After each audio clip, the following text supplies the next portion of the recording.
Et voilà, bienvenue dans ce nouveau JT du grenier où je règle l'autofocus autofocant sur les trois petits singes de la sagesse, mes marmottes de la sagesse, accompagnés de ma boule de cristal économique que vous pouvez voir au fond là-bas. Eh bien, cette semaine, le Japon vend massivement la dette française, début d'une attaque sur la dette tricolore. C'est la question qu'on va se poser. Et oui, c'est pas Mars attaque, c'est le Nippon attaque. Et vous savez, comme on dit, c'est ni bon ni mauvais. Ha ha ha, humour d'économiste de grenier de l'écho. Sauf que là, c'est pas Nippon, c'est plutôt très pas bon si on est attaqué. Alors pourquoi je vous dis ça? Parce que vous allez découvrir, il y a eu 9 milliards, plus de 9 milliards de dollars de dettes françaises qui ont été vendues par le Japon qui se déleste massivement de la dette tricolore. Début d'une attaque, début d'une faiblesse sur les marchés, écoutez, on va regarder un petit peu tout ça et on va commencer par regarder ce qui se passe. Non, on va commencer par expliquer rapidement dette, obligation, attaque, marché, explication, d'accord? Juste pour qu'on soit à peu près d'accord sur les termes. La dette d'un État, c'est quoi? C'est les crédits que l'on fait à cet État, d'accord? Donc tous les crédits qui sont faits à un État, eh bien ça s'appelle la dette de l'État. Il n'y a pas l'économie, c'est un jeu à somme nulle toujours. Donc quand vous avez une dette, eh ben il y a quelqu'un qui a le titre de dette. C'est-à-dire que quand il y a une dette, que vous avez une dette envers la banque, c'est que la banque vous a prêté. Donc quand il y a quelqu'un qui a une dette, en face on a un prêteur. Et c'est pour ça qu'en économie, on dit, et en comptabilité, on dit qu'un bilan est toujours équilibré, le passif de l'un est toujours égal à un actif de l'autre. En gros, la dette, l'argent que je vous dois si vous me prêtez des sous pour acheter ma maison, l'argent que je vous dois pour acheter ma maison, eh bien vous, dans votre bilan personnel, vous allez le considérer comme un actif, puisque évidemment, je suis solvable, je vais vous rembourser. Et puis, quand vous avez un doute sur ma solvabilité, parce que le père Charles, il a perdu son boulot, vous dites, oulala, mais il va peut-être pas me rembourser les sous que je lui avais prêtés pour acheter sa maison, eh bien vous allez passer ce qu'on appelle une dépréciation d'actifs, une provision, en disant, voilà, il me devait, je lui avais prêté 100 000, il m'a déjà remboursé 50 000, il me reste donc 50 000 à mon actif, une créance de l'argent que l'on me doit, mais ces 50 000, il va peut-être pas me les rembourser, donc je vais passer une dépréciation de, mettons, 25 000 euros, de la moitié de la valeur de ce que je dois encore, par exemple. C'est super important. Vous venez de prendre un cours de comptabilité de 5e année d'école de commerce où les étudiants en général continuent à rien comprendre. La comptabilité, c'est comme l'économie, c'est super simple à condition qu'on veuille bien vous permettre de la comprendre. Donc ce sont les crédits qui sont faits à un État, et parce que l'État en question, il accumule des déficits, donc il dépense plus que ce qu'il gagne avec les impôts, les taxes, les cotisations. C'est exactement ce qui se passe pour la France, et en face, vous avez des gens qui ont des excédents, et ce sont ceux qui ont des excédents qui prêtent à ceux qui ont des déficits. Donc les déficits des uns sont financés par les excédents des autres. Ça, c'est dans un monde normal. Et puis, le prix d'équilibre entre ceux qui prêtent et ceux qui empruntent, bien évidemment, c'est les taux d'intérêt qui sont rien d'autre que le prix de l'argent sur le marché, au jour le jour, à 10 ans, à 15 ans, à 20 ans, à 30 ans, à 50 ans. On a plein d'échéances différentes, à 3 mois, à 6 mois, à 1 an, d'accord? On a plein de taux différents en fonction du prix de l'argent, en fonction du temps et du délai de remboursement. Et puis, ces excédents, quand il n'y en a pas assez, par exemple, pour financer tous les besoins de déficit, des fois, vous avez les banques centrales qui viennent compléter et qui donc créent de la monnaie avec des obligations. Donc, dans leur bilan, elles vont dire, voilà, j'ai prêté à l'État français, mais j'ai créé cet argent n'existait pas, mais je l'ai prêté à l'État français, donc j'ai créé de l'argent. Ça, je le mets dans mon passif, mais comme je l'ai prêté à l'État français qui m'a fait une belle obligation, j'ai un bilan de banque centrale qui est également équilibré. C'est la magie de la comptabilité, actif égale toujours passif. Un prêt à un État, je viens de vous le dire sans vous l'avoir expliqué, ça s'appelle une obligation.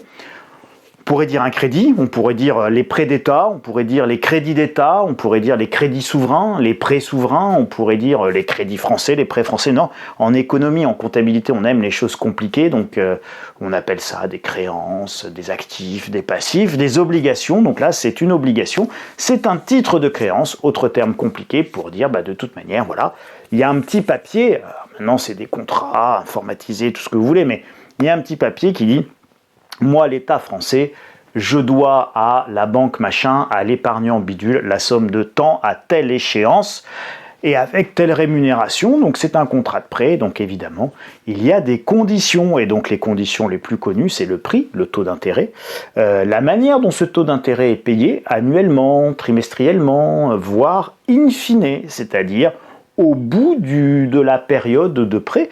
Donc vous avez plein de crédits d'État qui sont remboursés dont les intérêts sont remboursés in fine, donc vous ne payez rien, et puis tout d'un coup, au bout de 20 ans ou 30 ans, eh bien vous remboursez et le capital et les intérêts qui se sont accumulés. Ce sont pas les prêts les plus intéressants pour les États. Les obligations, elles sont cotées, donc ces titres de dette sont cotés sur les marchés financiers. Et là, on va appeler ça le marché obligataire, le marché des titres de dette. Vous avez le marché des actions, la bourse, basiquement et classiquement. Et là, c'est le marché action. Mais le marché action, on y cote les actions. Le marché des devises, on y cote les devises. C'est-à-dire les différentes monnaies les unes par rapport aux autres. Et puis le marché des obligations, on y cote les titres de dette qui peuvent être d'État. Donc c'est les dettes souveraines, et puis et les obligations dites d'État, et puis ça peut être des obligations dites corporate, donc des corporations, des obligations émises par des entreprises. La société Tarte Schmoll, Total, a besoin de financer un nouveau gisement avec une plateforme pétrolière, etc. Ils vont émettre une obligation. Vous avez, pour financer leur projet, vous avez EDF par exemple, ou la SNCF, vous avez même des entreprises publiques qui peuvent émettre des obligations pour se financer. Donc ça s'échange sur un marché, et donc la valeur, bien évidemment, elle fluctue, notamment en fonction du risque de chaque obligation. Souvenez-vous, tout à l'heure, je vous disais, si Charles il perd son travail, le risque pour celui qui m'a prêté, c'est plus le même. Et donc, si celui qui m'a prêté, il me passe une provision de 50% de la valeur de ce que je lui dois, et bien évidemment, s'il les cherche à la revendre sur le marché, ou si mon obligation personnelle était cotée sur le marché, évidemment, elle chuterait, puisque mon profil de risque vient de se dégrader, d'accord ? D'où les notations des agences souveraines, c'est des agences de notation, sur les dettes souveraines. C'est pour ça que vous avez des agences de notation. C'est que chaque obligation est cotée par rapport à un risque, et ce risque avec le temps, avec les éléments, avec les évolutions de la vie des entreprises, des États, etc., ce risque, évidemment, il ne s'apprécie plus forcément de la même manière. Vous vous rendez compte, quand on parle d'une obligation à 10 ans ou d'une obligation à 30 ans, vous vous rendez compte un petit peu comment les choses peuvent changer sur ce laps de temps. Donc évidemment, le risque évolue, et donc leur valeur fluctue, de même que les taux d'intérêt des marchés évoluent. Et donc, si vous avez acheté des obligations de l'État français quand les taux d'intérêt étaient à 1%, ou à même négatif à moins 0,5, et qu'aujourd'hui vous avez des obligations de l'État français à 3,80, et bien évidemment vous avez plus envie d'avoir une obligation à 3,80 qu'une obligation à moins 0,50 où c'est vous qui payez l'État français pour avoir la gentillesse de prendre votre argent, donc c'est complètement délirant. Donc évidemment la valeur de ces obligations-là, émises à taux très très bas, s'est effondrée, et on va en reparler. Retenez cette idée. La valeur des obligations fluctue, et donc vous pouvez perdre beaucoup d'argent sur une obligation. Plus personne ne veut de la dette d'un État, alors cet État ne peut plus se financer, c'est ce qu'on appelle une crise de la dette. Encore une nouvelle notion. Et si tous les investisseurs vendent la dette d'un pays en même temps, c'est ce qu'on appelle une attaque des marchés, puisque tout le monde se débarrasse de la dette, ou tout le monde se débarrasse de son action, ou tout le monde se débarrasse de l'actif qu'il détient, c'est ce qu'on appelle une attaque des marchés, ou c'est ce qu'on appelle un effondrement, ou c'est ce qu'on appelle un crack. Alors, c'est un crack qui peut être focalisé sur que le krach de la dette française, ou c'est un krach obligataire de manière générale, c'est toutes les obligations qui baissent, ou toute la bourse qui baisse, tous les marchés qui baissent, etc. Ou krach immobilier, vous avez compris, c'est quand les gens ils vendent massivement des actifs et il n'y a pas d'acheteurs en face, et les prix s'effondrent. Alors, on regarde. Ça, c'est l'Allemagne, obligation, le rendement de l'Allemagne. Vous voyez la grande hausse ici du rendement allemand. Donc là, on était dans des taux négatifs sur cette période-là, on va dire 2019, 2021, 22. Et puis après, il y a la grande hausse des taux d'intérêt décidée par la Banque Centrale Européenne. Et les taux allemands, vous voyez, se sont stabilisés aux alentours de 2,14, 2,15 avec des petites fluctuations, mais globalement depuis quelques mois on est bien stabilisé. Si on regarde le comportement du rendement des obligations italiennes à 10 ans, vous avez à peu près la même stabilité, donc on ne voit pas particulièrement de tension, de stress sur la dette italienne qui aujourd'hui est rémunérée donc de manière plus importante que la dette allemande, à 2,15. Là on est à 3,51, donc c'est plus intéressant de détenir de la dette italienne, sauf que la dette italienne elle rapporte plus, mais attention, si elle rapporte plus, c'est parce qu'elle a un peu plus de profil de risque évidemment. L'Espagne qui rapporte moins, donc ça veut dire qu'elle est moins risquée que l'Italie, avec 2,94, donc un tout petit peu moins de 3. Et si vous regardez le profil, c'est pareil, on ne perçoit pas de tension. Une tension, c'est quand vous avez les taux qui explosent. Regardez, là on est en 1995-1996 et les taux espagnols, ils sont quasiment à 11%. À l'époque, et là on n'est plus qu'à 2,94 évidemment. En 95 il n'y avait pas l'euro, et après nous avons eu l'euro, et tout ça ça a été la convergence, et puis les taux ils se sont mis à converger entre tous les pays de la zone euro, et puis là évidemment on a eu le stress de la crise des subprimes ici, c'est ce qui fait que, vous voyez, ça monte. Donc, tant que vous n'avez pas des augmentations significatives de taux, eh bien, il n'y a pas de stress sur le marché. Donc là, pour l'Espagne, c'est comme pour l'Italie ou comme pour l'Allemagne, il n'y a pas de stress spécifique, cette hausse étant vraiment liée à la hausse des taux décidée par la Banque centrale européenne. Puis pour la France, exactement le même profil. Donc, vous allez voir, malgré les ventes massives du Japon, pour le moment, sur le marché obligataire, la France 2,84, on ne voit pas de stress particulier sur la dette de la France à ce stade, de la même manière qu'on ne voit pas de stress particulier dans les adjudications du Trésor, mot pompeux, pour dire quand le Trésor, c'est-à-dire en gros l'État français, c'est le service qui s'occupe à Bercy, on dit le Trésor, qui gère les sous de la France, donc c'est vraiment le Trésor, le Trésor au sens le Trésor du roi, donc c'est de l'appellation à rester, et donc le Trésor qui est le service de Bercy et de la Banque de France qui gère les émissions de dette de la France, eh bien, il dit voilà, j'ai besoin de 100 milliards, et puis est-ce qu'il va les trouver sur le marché? En l'occurrence, oui, il arrive à les trouver. Alors, c'est pas des tranches de 100 milliards, c'est des tranches de 8 milliards, de 10 milliards, de 15 milliards, et c'est des petites tranches comme ça qui sont émises à intervalles réguliers. Donc, à ce stade, qu'est-ce qu'on retient? On retient qu'évidemment, sur les marchés, il n'y a pas d'évolution significative des taux français à la hausse, donc pas de stress particulier ou de tension spécifique liée à ces ventes japonaises. Pas d'évolution significative des tensions non plus sur les taux d'intérêt des autres pays de la zone euro, c'est pour ça que je vous ai montré l'Espagne et l'Italie. Pas de hausse de l'écart de taux entre la France et l'Allemagne, qui est déjà plus élevé que d'ordinaire, mais ces ventes japonaises n'ont pas augmenté cet écart de taux, donc pareil, tout semble normal aujourd'hui sur les marchés obligataire. Pourtant, et donc ça c'est cet article de Bloomberg qui montre effectivement ces délestages, les investisseurs japonais ont vendu en masse les obligations souveraines françaises au mois de juillet, signe que l'un des actifs les plus sûrs d'Europe a été terni aux yeux de certains de ses plus gros détenteurs. Vous avez là, c'est ce qui est écrit dans cet article de Bloomberg, Bloomberg étant l'une des plus grosses agences d'information économique mondiale, là c'est traduit mais c'est en anglais, vous pouvez taper, Bloomberg vente obligations japonaises juillet et vous retrouverez cet article. Les fonds ont vendu 9,2 milliards de dollars de titres du gouvernement français en juillet, soit la plus forte baisse mensuelle depuis plus de 4 ans, selon les dernières données de la balance des paiements du ministère japonais des Finances.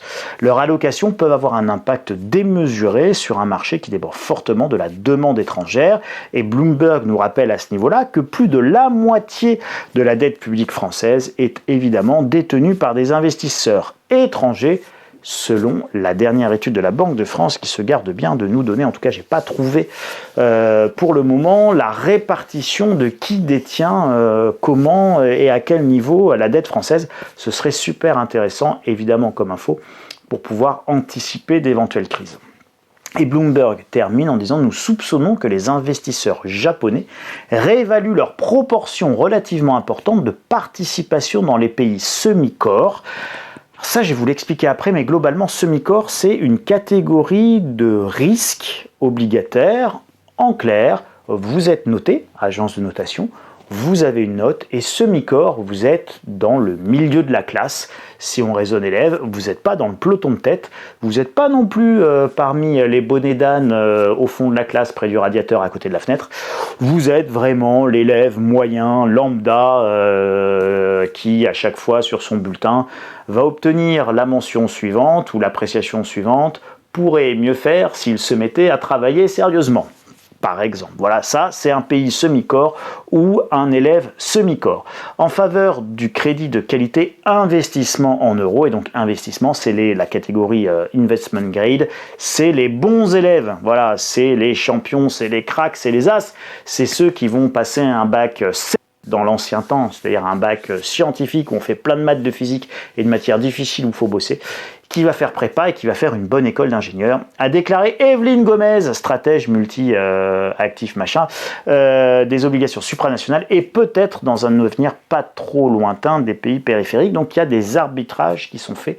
On vend des obligations comme les nôtres pour en acheter d'autres catégories, toujours sur Bloomberg. La décision du président Emmanuel Macron d'organiser des élections anticipées cette année a fait bondir les marchés, craignant que le pays ait du mal à maîtriser son déficit. Le déficit atteint 5,5% du PIB en 2023, ce qui a incité Standard & Poor's Global Ratings à dégrader la note du pays.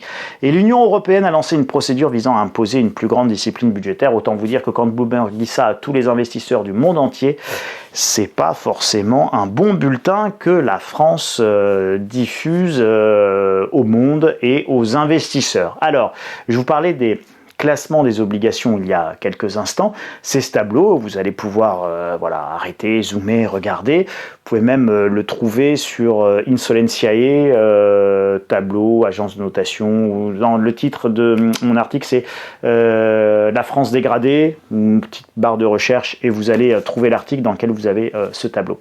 Donc vous avez, voyez, prime sécurité maximale, c'est les pays AAA, il y en a quasiment plus, mais il y en a encore. Le high grade, les hauts grades, et donc ça c'est vraiment ces parties-là, ce qu'on appelle l'investment grade, d'accord, donc c'est vraiment les très bons risques. Et puis la France, vous voyez, on a été dégradé à moins, et donc on est à un cran en dessous du fait de changer de catégorie, devenir upper medium grade, qualité moyenne supérieure. Donc on deviendrait là non plus des bons élèves, mais des élèves très moyens, et c'est déjà ce qui est évidemment anticipé par Bloomberg, ce qui est anticipé par les marchés, ce qui est anticipé par l'ensemble des investisseurs mondiaux. La dette de la France va continuer de chuter, sauf politique de redressement majeur menée par M. Barnier sur la solvabilité de la France. Et puis évidemment, vous descendez, qualité moyenne inférieure, investissement spéculatif, hautement spéculatif, mauvaises conditions, c'est-à-dire complètement pourri, extrêmement spéculatif, extrêmement pourri, peut-être en défaut, va pas vous rembourser, en défaut, vous remboursera définitivement pas. Donc là, vous avez les pays qui font faillite, l'Argentine, le Zimbabwe, voilà. Donc là, vous avez des pays qui font défaut et qui donc ne remboursent pas leurs dettes. La Russie en 1917, etc., les fameux emprunts russes. Bon, voilà. Donc ça, attention, c'est extrêmement important, et les changements, c'est quand vous changez de catégorie. Vous avez des fonds qui ont des règles de gestion, et donc quand on a des règles de gestion, on dit bah voilà, moi mon fonds obligataire il n'investit que dans les premiers élèves de la classe, et donc quand vous avez une ligne qui passe dans les moyens élèves de la classe, même si c'est les moyens supérieurs, ils vendent cette ligne, ils s'en débarrassent et ils disent merci, au revoir, moi je ne garde que des bons. Vous en avez d'autres, ils vont faire l'inverse, ils vont dire moi je garde que des moyens parce que ça rapporte un peu plus, les taux sont plus élevés, le risque est limité quand même. Et puis il y en a d'autres, ils vont même jusqu'à prendre les risques substantiels en très mauvaises conditions ou extrêmement spéculatifs. C'est ce qu'on appelle les junk bonds, c'est-à-dire les obligations pourries, quand on traduit junk bonds.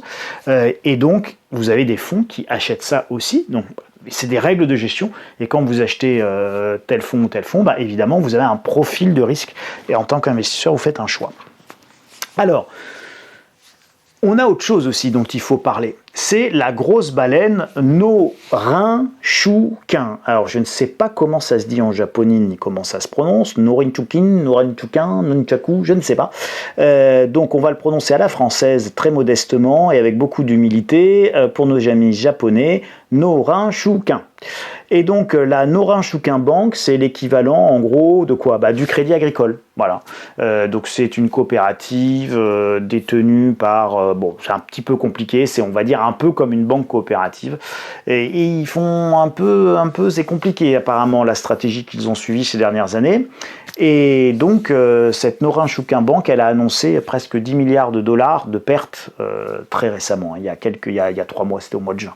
Parce que la valeur des obligations à faible rendement détenues par la Norinchukin, qui a peut-être plein de bonnes obligations de l'État français à moins 0,5%, donc à prix négatif, a chuté, entraînant d'importantes pertes sur ces titres. Évidemment, comme les taux d'intérêt ont monté, toutes les obligations qui rapportent moins que 3,80 aujourd'hui, eh bien plus personne n'en veut, évidemment. Donc ces obligations-là, quand vous essayez de les revendre, eh ben, elles valent 2 fois moins ou 3 fois moins cher. Et donc comme elles valent 2 fois ou 3 fois moins cher, eh ben, bien évidemment, ça vous fait un trou dans votre bilan, dans vos actifs passifs. Et vous savez, c'est ce que je vous disais, si je ne peux pas vous rembourser, vous allez déprécier, faire une dépréciation d'actifs, puisque vous dites, Charles, il ne va pas me rembourser mes 50 000 euros qu'il me devait encore pour équilibrer votre bilan. Et bien là, c'est exactement ce qui se passe pour la Norinchukin Bank. Elle est obligée de faire des provisions et de constater des pertes, puisque quand on fait des provisions, on passe un moins, et donc on a son chiffre d'affaires, moins les provisions égale un résultat net négatif quand les provisions sont trop importantes, et donc on a des pertes. Et il y a des règles là, prudentielles pour les banques, donc elles ne peuvent pas avoir des pertes comme ça, donc elles sont obligées de vendre des actifs pour combler les pertes, parce que le coût du financement en dollars pour ces investissements a dépassé les intérêts perçus, rendant la stratégie insoutenable. La banque empruntait en dollars à faible taux pour acheter des obligations qui rapportaient plus, merveilleux, extraordinaire, sauf que ils empruntaient à taux variable, d'accord? Et donc il y a des histoires de refinancement, et donc on emprunte avec des taux qui sont sur 3 mois, sur 6 mois, sur 1 an, mais on est sur des taux courts, ce qu'on appelle des taux courts, et donc quand les taux courts, ils augmentent, et que vous avez acheté un actif à un moment donné où les taux courts étaient à 0,8 et un actif qui vous rapportait 1,2, et bien sur des milliards, vous faites quelques millions ou quelques centaines de millions de bénéfices. Le problème, c'est que quand les taux courts arrivent à 3% et que vous ne gagnez plus que 1,2, évidemment, vous perdez tout ce que vous pouvez, plus la baisse de la valeur de ces titres et de ces obligations et les provisions qu'il faut constater. Et donc, vous avez la recette magique pour planter une banque qui date qui a des décennies d'historique. La Norinchukin Bank a donc annoncé son intention de vendre pour, tenez-vous bien, 63 milliards de dollars d'obligations étrangères d'ici mars 2025, soit environ 1/6 de son portefeuille d'investissement. Et oui, parce qu'en fait, ils en ont 6 fois plus. Donc 6 x 6, 36, ça, on va être sympa. 360 milliards de dollars d'obligations détenues par la Norinchukin Bank. Et ils vont en vendre 63 milliards, je crois que je vous ai dit 2026, c'est 2025.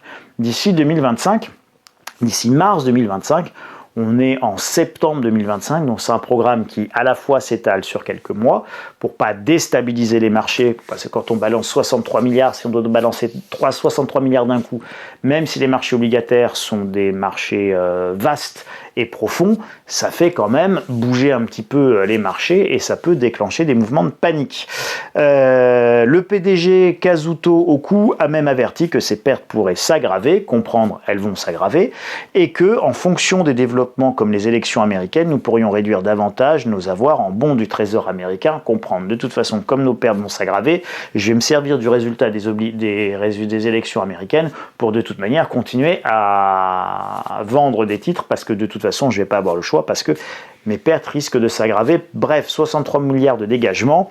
Vous l'avez compris, je pense que plus que une attaque des marchés et une attaque des Japonais contre la dette française, c'est sans doute, plus probablement, une grosse baleine, et la grosse baleine Norin Shukin Bank, qui vient de liquider sa grosse ligne, sans doute, ou une ligne importante, qui était une partie importante de ses obligations dans ses cessions, et cette cession, elle a porté en partie là sur des obligations souveraines françaises, et donc c'est pour ça qu'on se retrouve avec une vente massive des Japonais. Je n'en ai pas la preuve, et je vous le dis, c'est très important. Je vous ai dit tout à l'heure que je n'avais pas, par la Banque de France, qui vend quoi, qui détient quoi chez les investisseurs étrangers et quels sont les mouvements. Ce qui est fort dommage, puisque dans un monde, n'est-ce pas, RGPD, transparence, machin, ça serait bien qu'on sache qui fait quoi, qui vend quoi, qui achète quoi, même si on le sait avec quelques jours d'écart, mais ça sera intéressant d'avoir ces éléments. Donc je pense que c'est plutôt la grosse baleine. Alors, en économie, une grosse baleine, c'est un acteur majeur, c'est un acteur important, d'accord? Donc vous avez deux expressions rigolotes. La grosse baleine ou les grosses mains, ce sont des acteurs très importants qui ont des fonds majeurs et donc qui sont capables de faire bouger les marchés. Par exemple, Warren Buffett, c'est une grosse main, c'est une baleine. Si Warren Buffett, il arrive et qu'il dit j'achète ça ou j'achète ça, bah, il fait évidemment monter ou baisser les cours de manière très significative.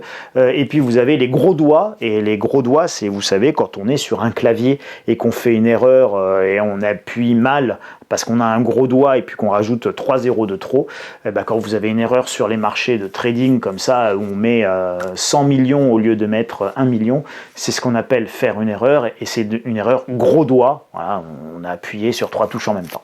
Voilà pour les deux petites expressions marrantes de marché. Vous voyez que, alors, donc plutôt une baleine qu'une attaque ordonnée des marchés a priori à ce stade, mais vous voyez qu'un accident bancaire majeur est toujours possible à n'importe quel moment.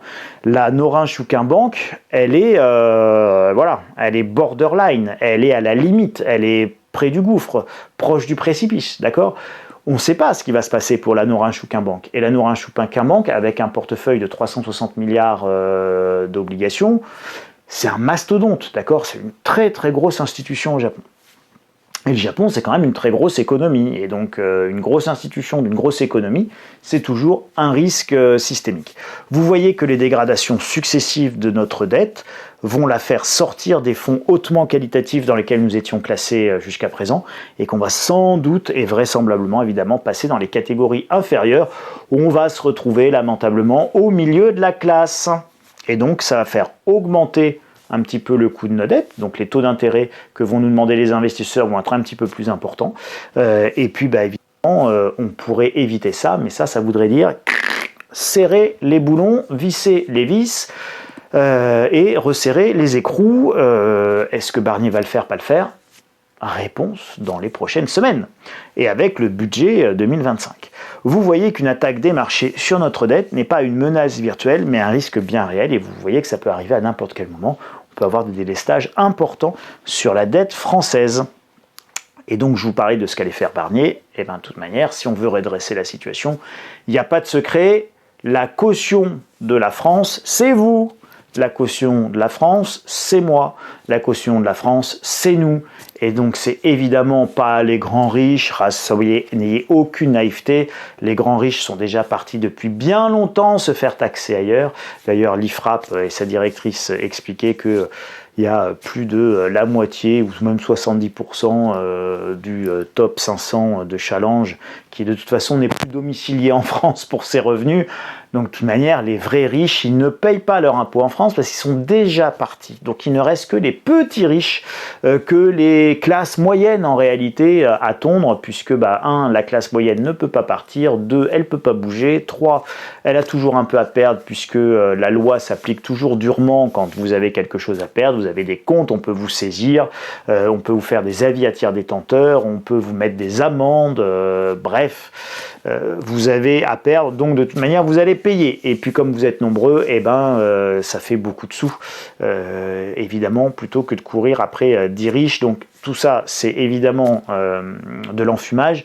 Quand un pays va pas bien financièrement, c'est sa population dans son ensemble qui est la contrepartie et qui assure la solvabilité via les impôts, taxes, cotisations et charges diverses et avariées. Et donc, vous allez avoir évidemment un massacre fiscal à la tronçonneuse et une augmentation des impôts, non pas sur les riches, oh, on vous mettra un ISF pour vous faire plaisir, on vous dira qu'on taxe les riches de telle ou telle manière, vous serez content, mais globalement c'est vous qui paierez, eux ils auront de toute manière la possibilité d'y échapper par divers mécanismes, quand bien même on les limite plus ou moins.